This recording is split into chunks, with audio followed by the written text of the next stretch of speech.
Mr. McKibben is the author of a dozen books about the environment, beginning with The End of Nature in 1989, which is regarded as the first book for a general audience on climate change. He is a founder of the grassroots climate campaign 350.org, many members of which are here tonight, which has coordinated 15,000 rallies in 189 countries since 2009. Time magazine called him the planet's best green journalist, and the Boston Globe said in 2010 that he was probably the country's most important environmentalist. Schumann Distinguished Scholar at Middlebury College, he holds honorary degrees from a dozen colleges. In 2011, he was elected a Fellow of the American Academy of Arts and Sciences. In Oil and Honey, McKibben describes his personal transformation from writer and environmentalist to environmental activist. He narrates his journey to become the leader of the movement to stop the Keystone XL pipeline, which just this past February organized the largest climate rally in U.S. history. Publishers Weekly describes the book as a call to action and an inspiring playbook for making change, both locally and globally, in the 21st century. Without further ado, ladies and gentlemen, Bill McKibben.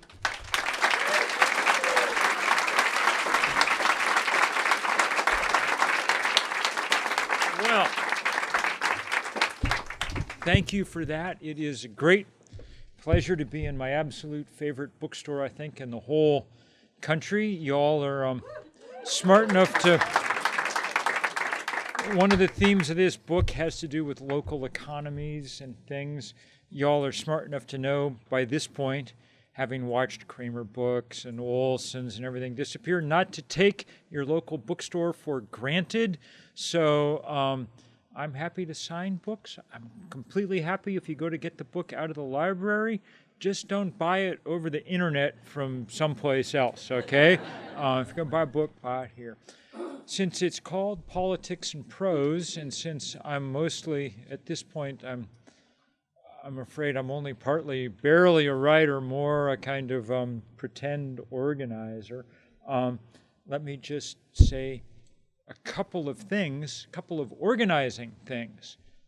One is, tomorrow we're doing this big day of action all over the country about the Keystone Pipeline. There will be 215 demonstrations in 47 states. And the one in Washington is Lincoln Park, 2 o'clock. Good. I hope you all will be there because it's actually more important to do something about this than it is to read about it, okay, or talk about it. In fact, there's a way in which reading about it and talking about it without doing anything about it's kind of soul-curdling, you know. So I hope you get out there tomorrow. Second thing is our friends at the Chesapeake Climate Action Network sort of are now alerting everybody to the fact that there is a big and important fight underway in this region all of a sudden. They're talking about building a huge LNG export plant at a place called Cove Point in Maryland, and it'd be really great to stop it because it would kind of put a cork in the ability to export frack gas out of the Appalachians. So that would be a big deal, and if you don't know about the Chesapeake Climate Action Network, its leader, Mike Tidwell, I see in the back there, and CCAN is the greatest regional climate operation in the country. They do amazing work, and we'll be doing everything we can to help them stop. The third thing is, very good news. Part of this book is about the launching of this campaign to get organizations, colleges, churches, cities to divest from fossil fuel. And our friends at DC Divest just told me that the chairman of the city council has agreed to introduce a bill soon, and that all three declared mayoral candidates, have already endorsed the prospect of divesting from fossil fuel. So help out DC Divest. Seattle, San Francisco, Portland have already divested. It would be a really good thing to have a big city on the East Coast soon to join their ranks. So, that said, I will go back to pretending to be a writer for a minute and read you a couple of things from this book. She said I'd be done in 20 minutes. You should be so lucky. I thought there were maybe two things I'd read you that were a little political. Just one of them, DC based, just so you'd have I was trying to think of what I could tell you about your city you might not know. And one of the things that some people here may know about, but not everybody, is what it's like inside Central Cell Block, the main jail here in the district. And I got to find out 2 years ago, in August of 2011, when we started this Keystone campaign. And we started it, we asked people to come to Washington and get arrested because no one knew about this Keystone thing, about the tar sands in Canada, about this planned pipeline. And we figured that this would be one of the uses of civil disobedience sometimes is to underline the moral urgency of things and to kind of draw attention to them when it's not other. And so now we figured when we started that usually when you get arrested for stuff here in DC, they just take you off. If you get arrested for this kind of stuff, they just take you off to the police station for a little while and fine you $100, right? And then let you go. And that's what we were sort of expecting and what we trained people to expect. But we'd been planning to do this for 2 weeks. And on the first day, when about 100 people showed up, it was more than we were expecting, and it was way more than the police were expecting. So their plan was to try and deter us from keeping this going for 2 weeks by sending the first batch of us off to jail. And it wasn't, the end of the world. I mean, the end of the world is the end of the world, and that's why we do this stuff. But it was interesting. It was interesting in any event. And I'll just read a little bit about it, because we didn't expect to go to jail when we started. We were there sitting in front of the White House. There's a little zone called the postcard zone that you're not supposed to stay in because people like to take pictures of the White House there. And so that was the legal principle on which we were arrested, okay? And they took us away, the park police. They took us away in paddy wagons, handcuffed and things, and then we sat outside the park police station, which is across the river someplace. We sat on the ground outside the station for an hour or two, hands still cuffed behind our back. After a while, it's painful. And then one by one, we were led inside, where an officer emptied our pockets and wrote out in laborious longhand a receipt for each of us. The park police seemed not to have been informed about the advent of the digital age. I did see a couple of IBM Selectrics on a desk, but they were unplugged. It was pure Bic and carbon paper for us. That's when my wedding ring went, along with my ID, my $100, my belt, my shoelaces, my necktie. But I really only cared about the wedding ring. It's amazing how much you suddenly miss something that normally you don't even know you're wearing. Why are you taking it? I asked. Because where we're sending you, they'll cut your finger off to get it, one cop explained. As I say, they were trying to sort of deter everybody.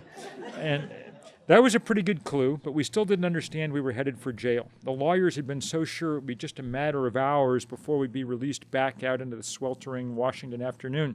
Everyone still had their slips of paper with the directions to the airport. But as the afternoon dragged on, the police broke us into groups of 10 or 15 and ushered us into small holding cells, small enough that only one or two could sit on the floor at a time while the wet rest stood around them. We stood for hours, and it gradually began to dawn on us that we were not, in fact, going anywhere soon. They let us out one at a time to make single phone calls, just like in the movies. I called our support team working out of a borrowed office in D.C. and learned the news. We were almost certainly going to be held overnight, and probably the next night, too. The police had told our liaison they didn't want to deal with 2 weeks of demonstrations of this size, so they were upping the price to try to deter those planning to come. That scared me. Not the jail part, well, a little, but the deterrence part. What if it worked? I mean, we'd been telling people that the most likely outcome was a few hours in the police station, not a few days in jail. Would the protest just fizzle now? I asked our communications coordinator, Jamie Henn, if he could spread around a one-sentence message. We don't need sympathy, we need company. And that was the last message I managed to get out for the duration. I'd spent all summer plotting to get us arrested, so there was no point in complaining. About 10 o'clock that Saturday night, they loaded us back into the paddy wagon and took us to D.C.'s central cell block. They put me in a holding room and shackled my ankle to a bolt in the floor, then fingerprinted me, led me to a cell. Small steel cage with 2 steel bunks and a steel toilet/sink. There are one here's country club prisons, but not, I think, country club jails. This one lacked mattresses, pillows, even sheets, just stainless steel. My cellmate, Kurt, a real estate salesman and blogger from Louisville, Kentucky, who'd driven east for the protest, was on the upper bunk, a much tougher spot since the light shone all night in his face. We chatted, and we talked through the bars to find out who was nearby. Gus Speth, one of the great heroes of the environmental movement, was in the next cell. There were about 60 of us in all. The women had been taken somewhere else. No one knew where. Everyone seemed mildly amazed to be there, but no one was too freaked out, or at least they weren't saying so. I tucked my shoes under my head for a pillow, did my best to sleep, and failed. My mind was running fast. Things I needed to tweet or blog, messages to get to the media. The oddest, most disconcerting thing about jail was being cut off from the flow of information, silenced. But it was also liberating. I'd spent the past 2 months in overdrive, endless conference calls, obsessing over messaging and framing, and now I couldn't do anything. For the moment, my only use was as one of a few dozen symbols sitting behind bars. I couldn't help with what were clearly going to be crucial decisions. Most important, if another wave of people showed up for the evening training that night, would we send them out to the White House knowing now that it might mean jail? The rest of the crew would have to figure it all out. I could relax in a way I hadn't for weeks and wouldn't for months to come. My body was uncomfortable. There really is no way to curl up on a steel slab that doesn't leave you bruised. But my mind was oddly at ease. No one had a watch, and when we asked the guards what time it was, they enjoyed messing with us, giving answers hours apart. As far as we could tell, meal times were about 3 a.m. and 3 p.m., when someone shuffled down the hall handing out a bologna sandwich and filling your cup with a few inches of water if you held it out between the bars. "Feeding time at the zoo," the guard would shout. Eventually, Saturday's adrenaline fully drained away, and I was tired, though falling asleep on steel was tough. After a while, I woke up, sure that it was Sunday morning. Since I was feeling at least a little guilty, this was, after all, my idea, I was doing my best to keep people's spirits up. I knew there weren't that many churchgoers on hand, but people seemed to enjoy singing the old civil rights call and response hymn, "Certainly, Lord." Have you been to the jailhouse? Certainly, certainly, certainly, Lord. I asked Gus Speth to shout out a half-hour synopsis of his next book to the whole cell block. The guards had laughed when we asked him if we could see our lawyer. Not on the weekend, one explains, which isn't exactly what the Constitution specifies, I think. So we had no idea of what they were charging us with, nor any way of knowing what was going on outside. Or we wouldn't have, except for our secret weapon. And here I need to say a bit more about my next-door cellmate. Gus Speth was a veteran of the first Earth Day in 1970. He'd helped found the Natural Resources Defense Council, then had gone on to head President Carter's Council on Environmental Quality, before running the United Nations Development Program and serving as a dean at Yale. At 70, he'd retired to Vermont, but was now a faculty member at the state's law school. Oh, and his son was a high-powered D.C. corporate attorney, who, it turned out, had been papering the jailhouse with one writ after another to try to find out what was going on with his dad. So it didn't completely surprise me when word filtered down the cell block mid-afternoon that Gus would indeed be meeting with his lawyer, weekend be damned. It was our sole connection to the outside world. What message should he send to the media? This was my only chance to write, so I set my mind to making suggestions, not that Gus really needed the help. Still, we were pretty pleased with what we eventually came up with. His message to the press read in its entirety: "I've held a lot of important positions in this town, but none seem as important as this one." Which was important to me for him to get across. We should not actually have to be getting arrested to deal with climate change in a rational system that worked the way it should.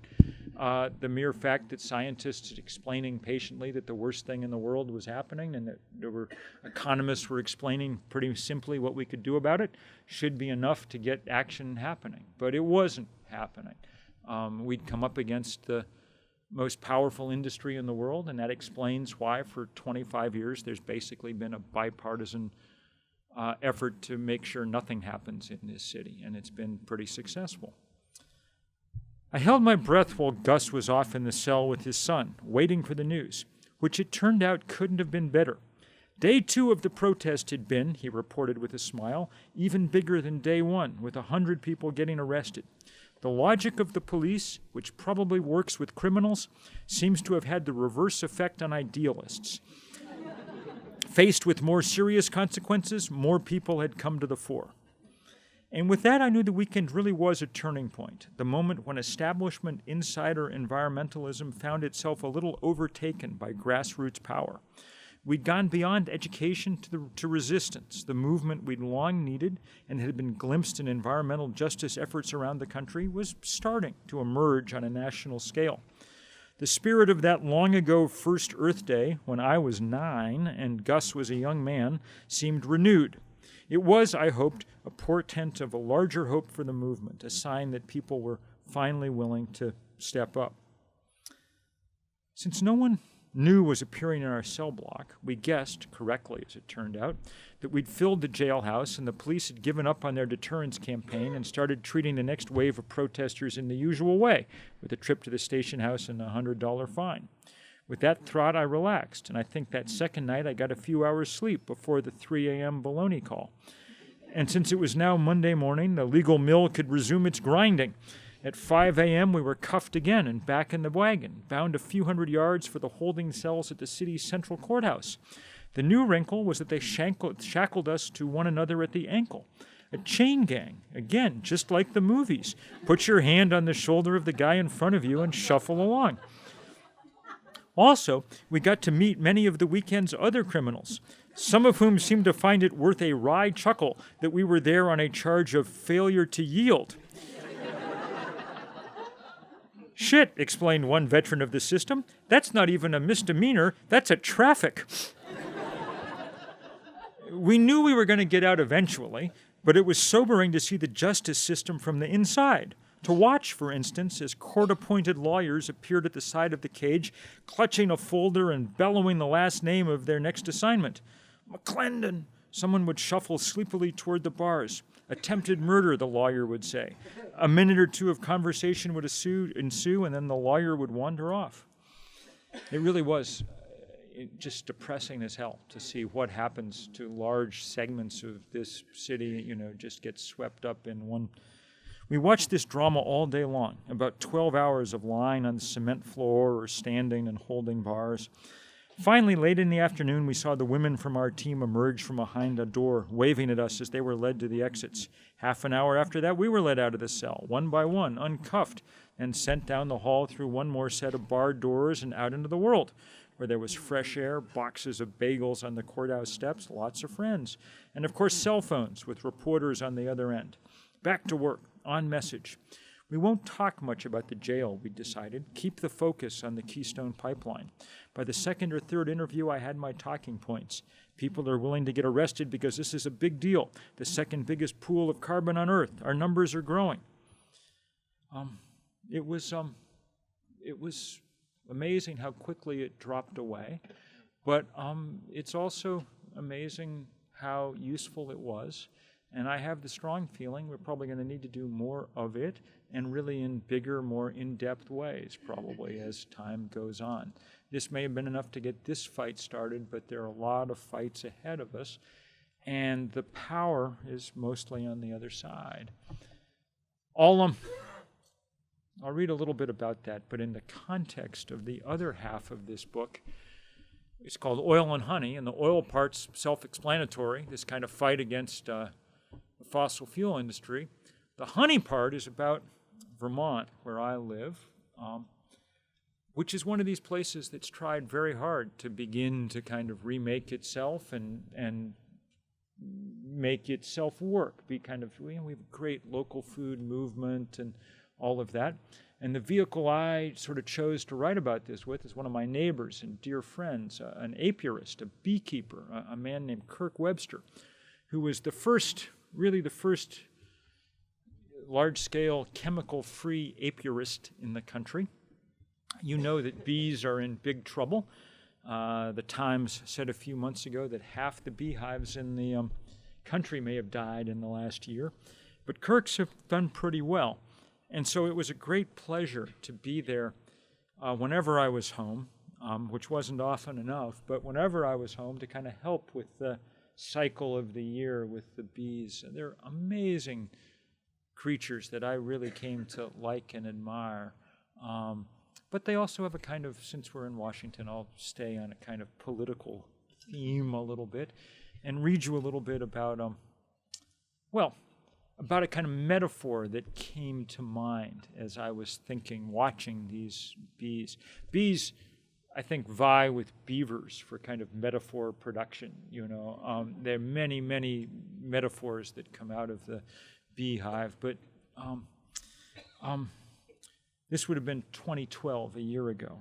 Early in April, about a week after the heat wave had ended, some of you may recall the incredible, strange March heat wave of 2012, probably the most anomalous weather this country's ever seen, with temperatures 40 and 50 degrees above average day after day, every flowering tree going into blossom a month early. I mean, just craziness. About a month after that, I was working in the Shoreham Bee Yard with Kirk. He was evaluating colonies, figuring out which ones were weak enough that they'd need a dollop of sugar syrup to get them through to the real spring. Down near the lake here, there aren't as many sources of pollen, he said. It's a little shaky till the dandelions bloom. Till then, it's still possible for them to starve. So we were lifting the tops of boxes to see how many bees were in each colony and holding up frames to see if they were collecting pollen. We found queens laying eggs, plenty of cells already stuffed with all that early pollen. As we worked through the morning, the air around us was filling with bees, flushed from the hive by the gathering warmth. They seemed unbothered by us. I think it's going to be a good day for gathering pollen, Kirk said. They're getting calmer and calmer. Indeed, some early risers were already returning with the day's first cargo, their saddlebags filled with egg yolk yellow grains. If you look at a bee in flight, they have on each leg, like they can carry a little bit of pollen, a really little bit. And it's amazing that they're able to, it just boggles the mind that it all adds up. But that's red maple, Kirk said. You can tell by the color, and you can tell how far away the tree is by how much they carry. These are pretty light loads, which means they've had to come quite a ways. They can calculate exactly how much they should be carrying. How they do that figuring is something of a mystery, as is their ability to navigate. These ladies had likely traveled a mile to the red maple trees and then steered back to their particular hive, one of 80 strewn across this small bee yard. They'd coped with wind and with the sun winking in and out behind the clouds. Their GPS was wonderfully precise, or, and here comes the first part of the metaphor, comically precise. Watch this, said Kirk, and he turned one box 90 degrees, so that the small slit door on the bottom was about 8 inches away from where it had been before. Instantly, bees began stacking up like airplanes above O'Hare on a rainy day.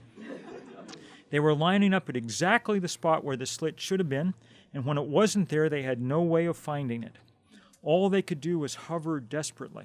It was hard for both of us to watch, and after about 30 seconds, we relented and turned the box back round, and the machine resumed operations immediately. That doesn't mean bees are stupid, but as individuals, they are simple, capable of prodigious feats of navigation, strong enough to carry great loads all day, every day, but simple in their approach. They do one thing, and they do it well. I thought of those bees that night in a lecture hall at Middlebury in Vermont, where I teach. A freshman had reserved a hall to show a new documentary about the Koch brothers, and she asked me to speak afterward since I appeared briefly in the film. It was not a subtle movie. The Kochs, it insisted, with lurid graphics and sad vignettes, are destroying the planet, trying to resegregate schools, suppressing the voting rights of minorities, and warping democracy with massive donations. All, from my experience, exactly correct. In fact, that day, the Koch brothers' front group, Americans for Prosperity, had announced a $3.6 million swing state ad campaign targeting the Democrats for slowing down the Keystone Pipeline. It fired the usual volley of complete untruths. The pipeline would create zillions of jobs, on and on. If you run an ad like this enough times, and $3.6 million buys a lot of times, people believe it. I'd been getting calls from panicked senatorial candidates saying they were losing big on the issue. I did what I could. I spent the afternoon writing op-eds carefully laying out the facts. But I was under no illusion that they would count as much as the endless commercials. So I was a little frustrated even before I watched the movie. And realizing that the Koch brothers were doing the same thing on a dozen other issues made me surlier still. When the movie was over and the house lights came up, another professor and I took the stage for a discussion. A student asked what we thought of the Citizens United decision and whether corporations should have the same rights as people. My colleague answered first, saying yes, more speech was always better, companies were in fact composed of people, and so on. I could have answered empirically. By that point, it was clear that the 2012 election was turning into a battle of billionaires. But I was thinking of the bees still. So I said something a little more philosophical.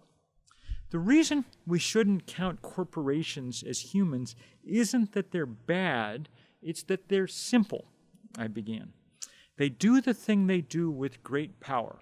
If you need a car built or an oil well drilled, a corporation is an amazing tool.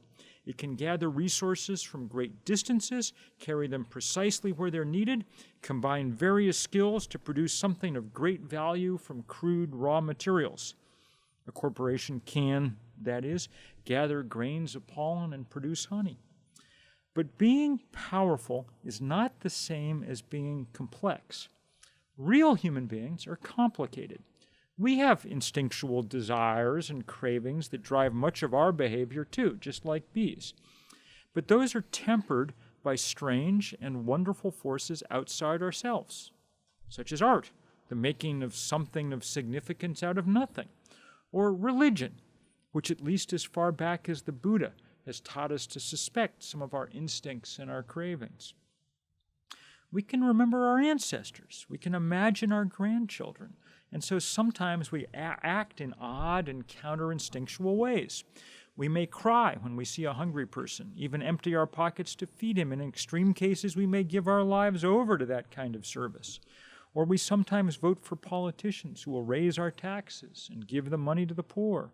Or we go to jail because we worry about global warming.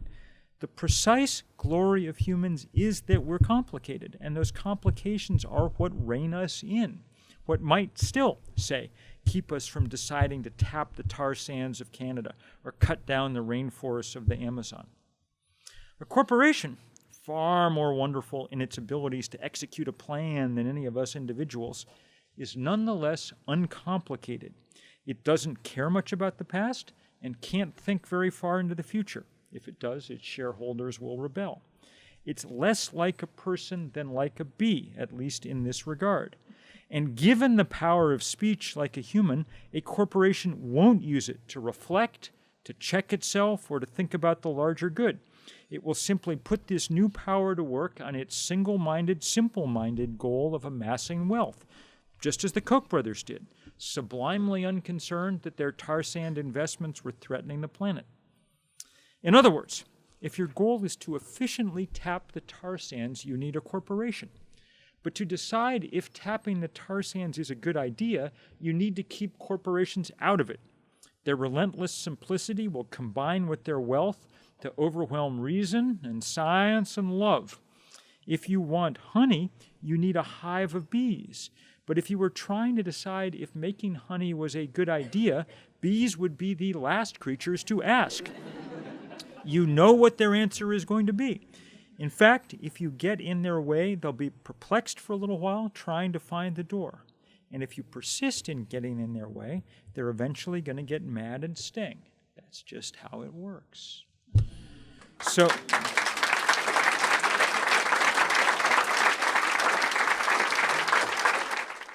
hi, Bill.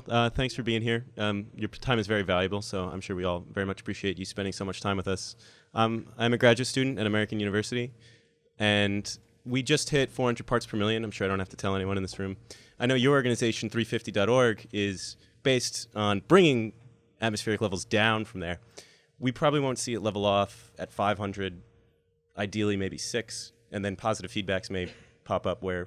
So do you think that 350 is still a reasonable goal? And Well, also, I don't even know if it's a goal. It's a, it's like you go to the doctor, okay, and the doctor says, your cholesterol is too high. You're in the zone where people have heart attacks and whatever. I mean, it doesn't do any good to say, well, could we make the zones different now, so we can have, science is what it is. We're not going to get to, and even if we do everything right, it'll take us a number of years, many decades, to get back to 350 parts per million, and there'll be a lot of damage done in the meantime. The question is how far we're going to go and how long we're going to stay above 350. And our choices at this point, there's no good ones. We're not going to stop global warming. Our choices at this point are between a really difficult century and a completely impossible one. And that's the choice we still can make, but it depends on rapid action now. And frankly, at this point, it depends on a certain amount of luck, too. We're going to have to catch a break or two from physics along the way. And part 2 is carbon tax, cap and trade, or is there a middle road? The thing that makes sense is this thing we're calling fee and dividend. The Citizens Climate Lobby is pushing hard for this work, and it's really important. There have been a couple of bills introduced. Whenever I get cynical about politics, which once in a while I confess I do, I just look to my senator from Vermont, Bernie Sanders, and I'm reminded that there are, noble people engaged in this endeavor. He's introduced a good bill, and but the reason that we do things like divestment is the politics aren't going to work on this until we've weakened the power of the fossil fuel industry. If we can cut them down a notch or 3, then we've got a chance to get the bills passed that, it's not even like this is controversial. Every economist that I've ever met, left, right, or center, has said it does not make sense to allow one industry to throw out its waste for free.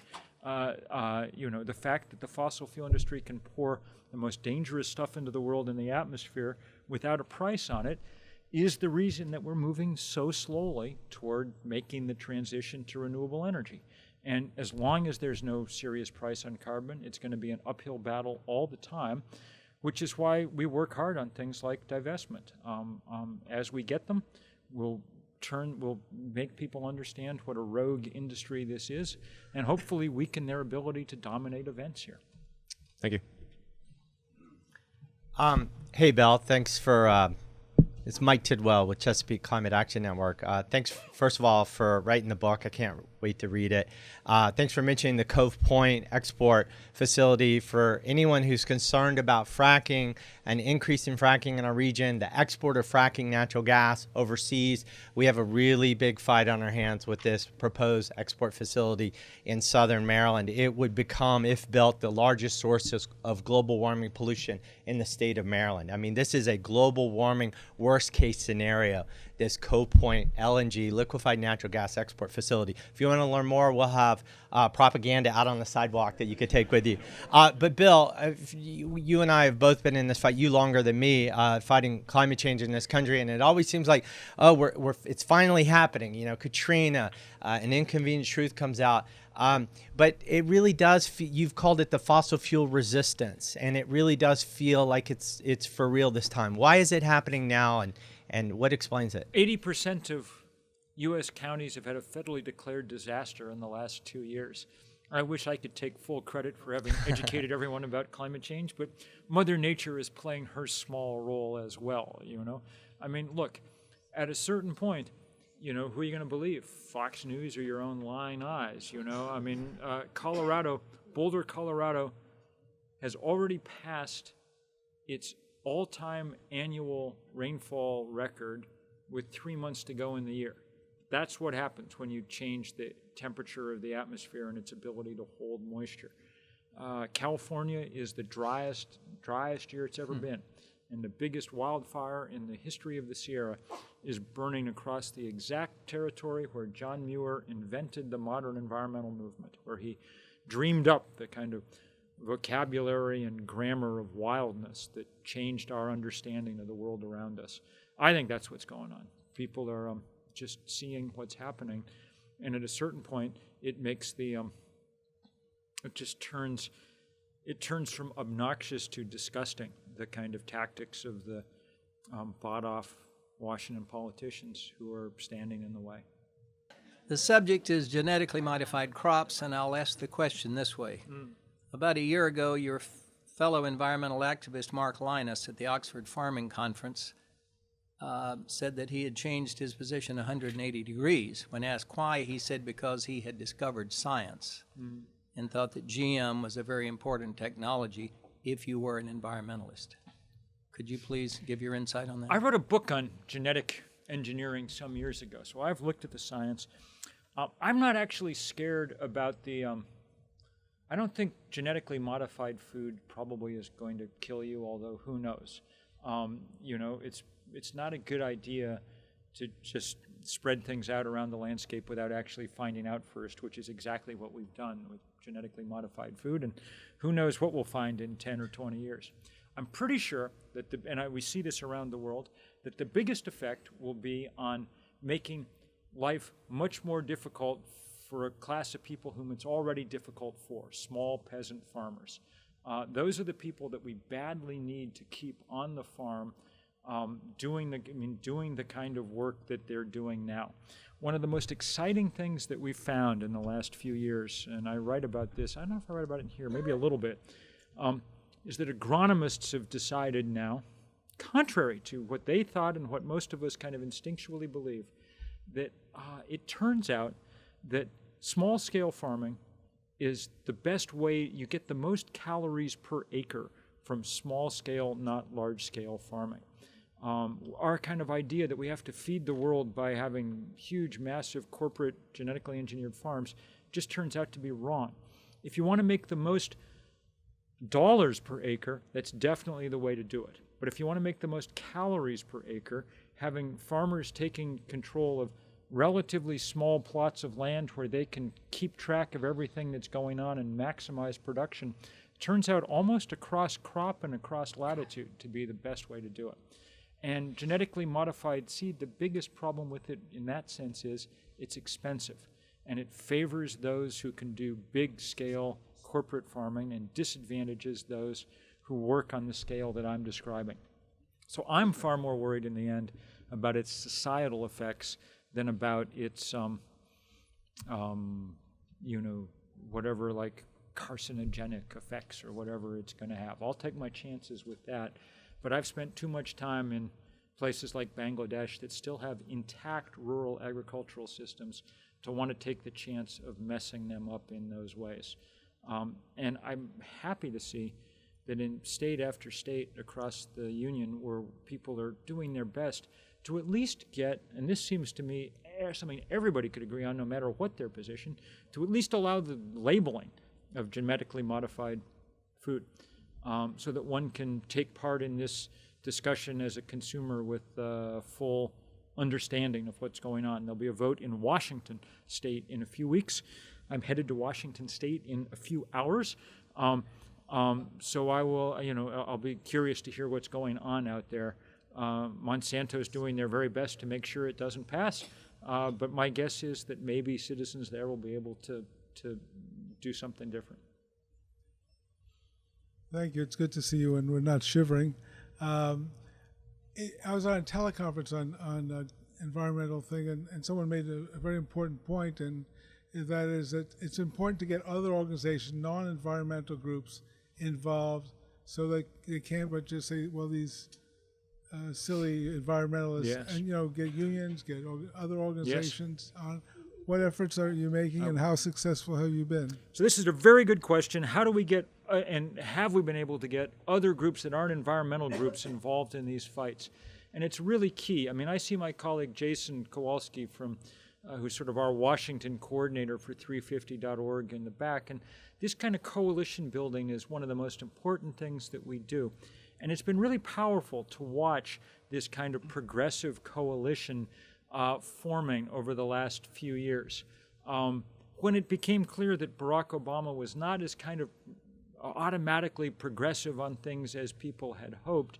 People working across a wide variety of issues really began to come together. And it's been really fun, for me anyway, to work with people who are also working on issues like immigration reform, to try and make the case that these are, and that's happening.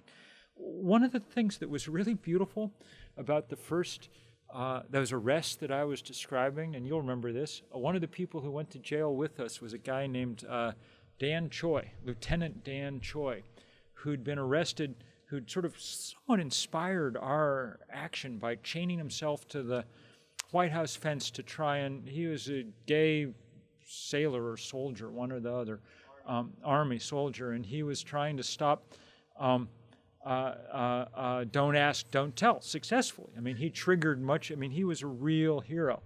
And so when he heard what we were doing, he was like, well, I know how to chain myself to the White House fence. Why don't I come help, And he came down, and it was funny. He went to jail with us.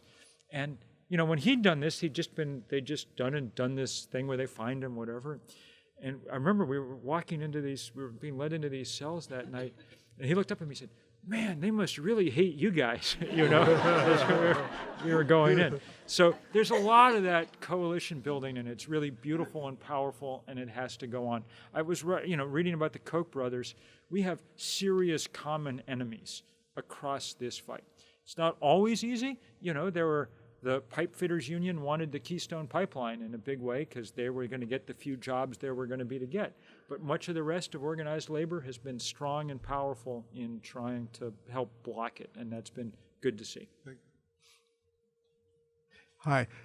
Several years ago, my wife and I were taking a train trip across Canada, and as we were going through Alberta, a spontaneous discussion occurred about the tar sands and the toxic nature of the tar sands. And it was clear that people in Canada were not happy with what was going on as well. So I wonder if that is another aspect Absolutely. that should be addressed. We have great allies across Canada. Trans-Canada Pipeline Company's biggest argument when we started was, well, if you don't let us build the Keystone Pipeline, we're just going to build another one to the Pacific, and send it to Asia. That was their big plan. Well, ha-ha on them. Our allies in the First Nations communities across Canada and then the people in British Columbia completely stopped them. It's not ever, this Gateway Pipeline's never going to be built. People along British Columbia said, you know what, we understand this means like 300 more tankers a year, and we know it's only a matter of time before one of them runs ashore and destroys this beautiful coast. And the First Nations people who have been the real heroes of this fight on both sides of the border said, you know what, no more. We're tired of you guys just running roughshod over our rights and over our land and everything else. You're not putting the pipeline through. I went and gave a talk in British Columbia last year, and before I talked, the local chief of their First Nations tribe got up, and as often the case, he spoke in his native tongue for a little while, And when he finished, he said, and for those of you who don't speak whatever the language was, he said, I'll provide a quick translation. No way you're putting that goddamn pipeline through here, he said. So that was, what we need. Two more here, and then we'll let you all... Hi, thank you. My name is Mike. In your book, Earth, Yes. You say nuclear power's too expensive, but then you go on to imagine a world where we completely shift the economy, and I would think that such a radical shift, if we were able to do that, we'd also be able to, cut back on military spending and divert it to nuclear power instead. Whereas it's very safe and it's much safer than CO2. Here's my sense of nuclear power, okay? Here's my sense. I mean, without even having to go into all the questions about its safety and its what you're going to do with the waste and all the things that everybody knows about, okay? In the moment, it's really expensive. I mean, it really is expensive. That's why no one's built one for a long time. No one builds nuclear power plants with their own money. If they can persuade government to give them a lot of money, then sometimes they'll build one, but that's it, okay? I think the deeper reason is that it's going against the grain of where we sort of almost instinctively where we want to go, which is away from big centralized generating stations, okay? That's the model we've lived with since we started digging up coal in the early 18th century. Actually, even before that. That was made sense. We had things like coal or gas or uranium were, richly concentrated, available in a few spots. It made sense to kind of centralize things. Where we want to go now is in the opposite direction, to what the engineers call distributed generation, where we move things out across the landscape, where we take advantage of those sources of power that are omnipresent but diffuse, that are everywhere but not in huge quantity: sun, wind. And the good news is that this stuff's no longer the kind of theoretical construct it was, say, 25 years ago when I wrote The End of Nature. Now it's for real. It's not easy.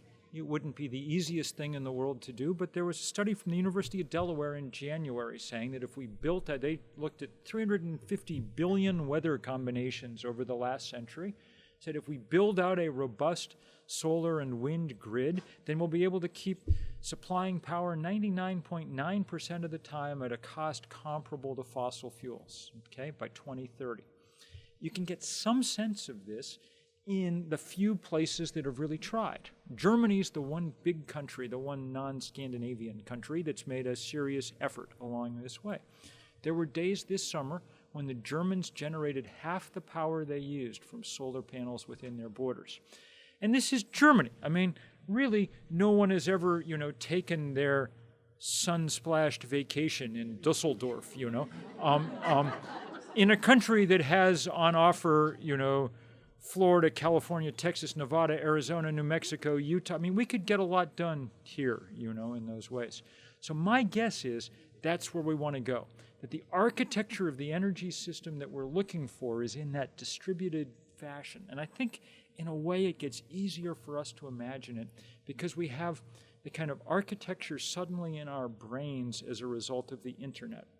Most of us grew up in a world with 3 television stations, broadcasting out at us. And we're still kind of amazed at this sudden change to a world where we have millions of nodes and everybody's putting in and everybody's taking out. In the way that information moves, electrons should move and can move. And my guess is that that's where we're going. But we'll see. And there's no reason to, there are people I respect a lot, Jim Hansen at NASA, chief among them, who are hoping that we're going to get a 4th generation nuclear power plant and it'll be different and small and distributed and safe. And if that happens, I don't think there's any, I don't think there's sensible for anybody to just say, no, we're not going to do this just because it has the word nuclear in it. I mean, we're in an emergency and we need to think about all kinds of things. But my guess is that's not how we're going. Thank you. One more. Hi, Bill. Doug here. EPA issued a draft rule, I guess, today on power plant emissions for coal and gas plants. And I haven't read the text yet, but I've read some media coverage, and it looks like it relies a lot on carbon capture and storage, CCS. I don't know if you've seen the text yet or the media coverage, and so I was wondering if you could comment on the draft rule. I don't know the details of it. More broadly about technological solutions like CCS. Carbon capture and sequestration is theoretically possible, but again, it's expensive. I think what they're saying is if you wanted to build a coal-fired power plant, this is what you'd need to do. But since no one's going to do it, we'll build fewer coal-fired power plants. That's good. The thing that they're doing with the EPA is what they should be doing. It's the expected, obvious, not that hard kind of no-brainer thing to be doing. It really shouldn't have taken 6 years to get there, The real test, since we're in Washington, I'll speak politically for my final thing here. Since we're in Washington, the real test for the president is the Keystone Pipeline. It's something that the fossil fuel industry badly wants. It's become the iconic environmental fight of our time. Stopping it will not stop global warming, okay? It'll just slow down one particular, thing, this tar sands complex. But it would mark the first time that a world leader has said, here's something we're not going to build because of its effect on the climate. If that happened, it would be the first opening toward a kind of international negotiation on climate that we'd had in a long time. It would go some ways toward repairing the great fiasco of the first Obama administration, which was the collapse of the talks in Copenhagen. In 50 or 100 years, my strong prediction is no one will remember the sequester, no one will remember the war in Libya. The only question people will ask is, so the Arctic melted, and then what did you do? You know, and saying, well, we stopped the Keystone Pipeline, and that was the first of the kind of dominoes that began to topple as we moved in a new direction. That would at least be something to say, which is why I hope you will be at Lincoln Park at noon. Is that right? 2. Lincoln Park at 2 tomorrow. That's an important place to be. 12th and East Capitol. Be there, draw that line, send the message that we're really that we're not easily placated. The Obama administration would like to think that doing a little bit would be enough. At this point, physics really wants us to do quite a bit, and we're kind of behind the curve, so time to get to work. Thank you all.